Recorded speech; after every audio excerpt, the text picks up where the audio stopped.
there's a plane or a bus leaving Dallas, baby, I hope you caught it.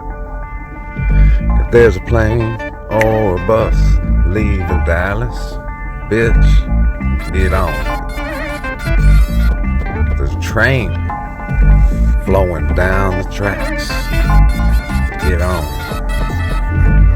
'Cause out there, baby, ain't nowhere for you to be.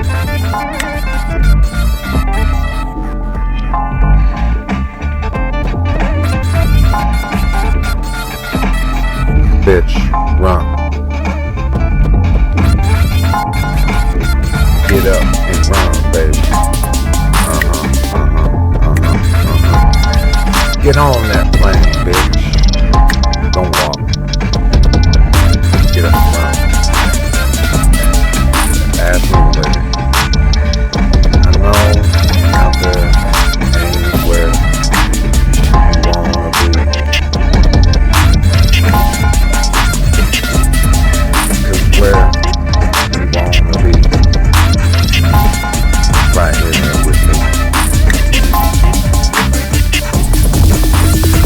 Hope you can find that plane. Shit, a bus, get on. 'Cause out there ain't nowhere, girl, you already know you should be with me. 'Cause out there ain't nowhere past me.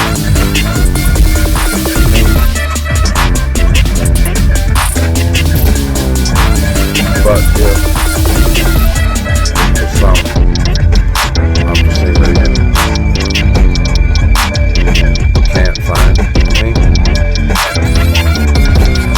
you went searching on some high seas, I wouldn't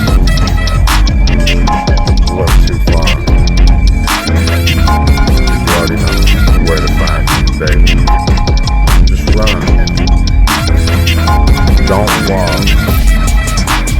Nice little dog. Run. Come find me, baby. 'Cause out here, where I'm at, is where you be.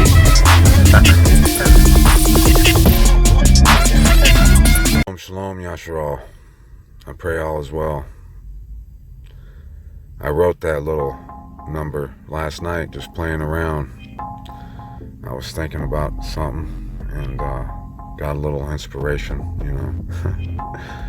But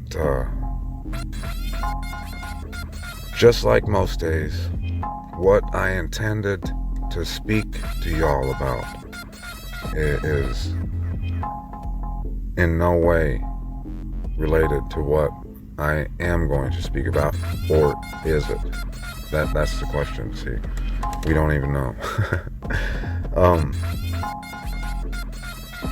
My son just told me his dream that he had last night, and you know, like it is for me, and I'm sure it is for others. Something just sparked the memory of that dream that he had last night that he wanted to tell me about, but this morning there was such a hustle and bustle going, getting ready for work and everything, that it didn't, you know.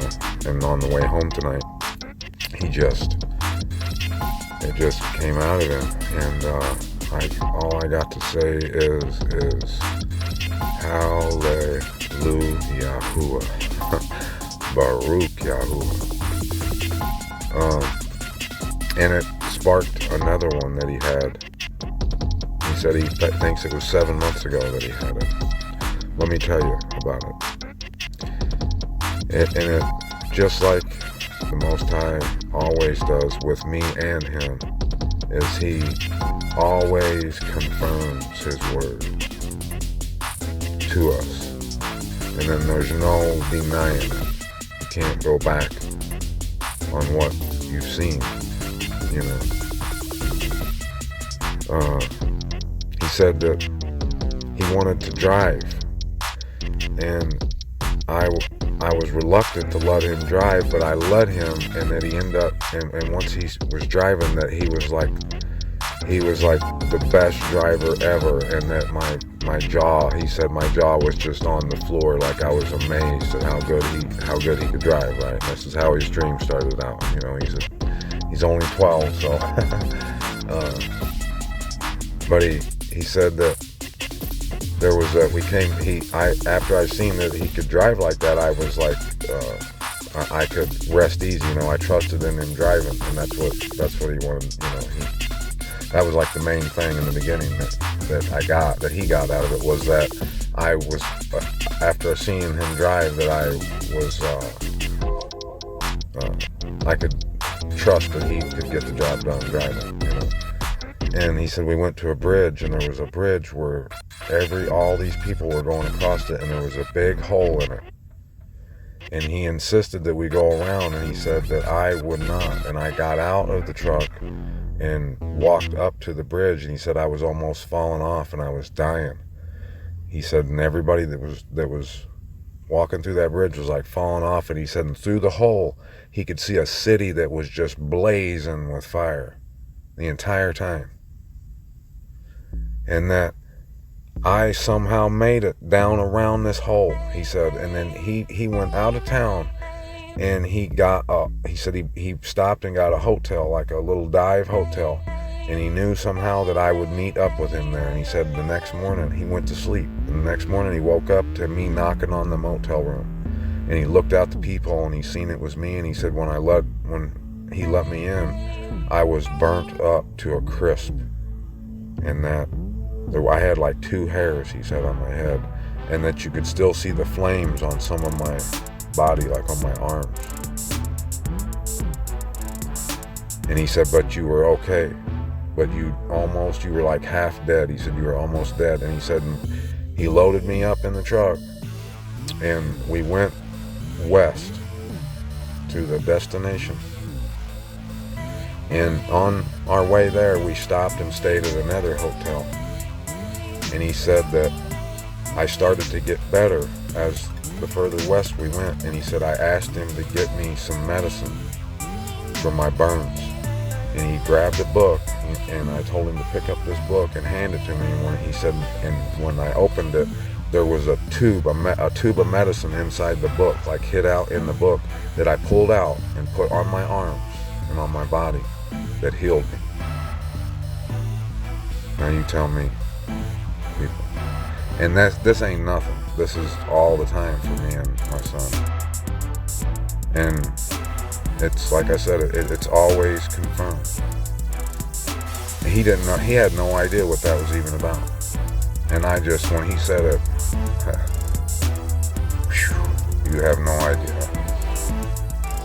man.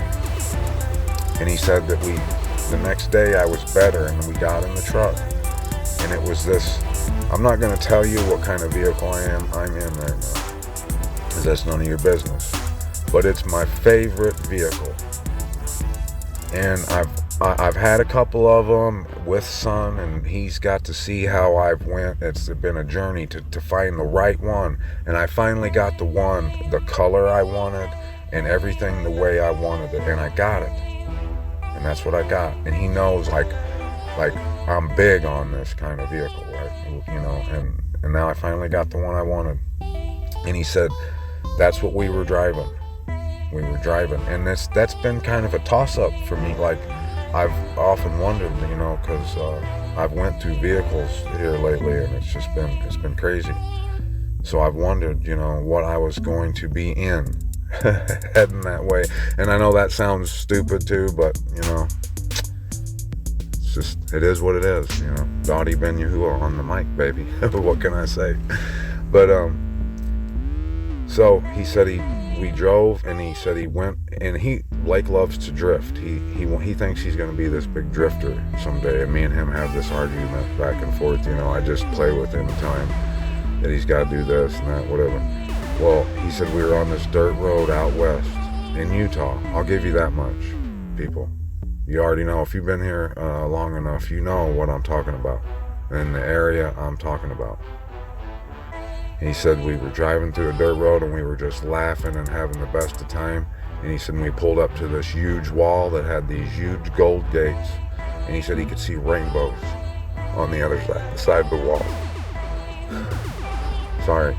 And he said there was a door came open, the gate came open, and there was a guy in a white robe with a white beard. And he said he had his arms spread way out like, welcome, like to give us a big hug because he was so happy to see us.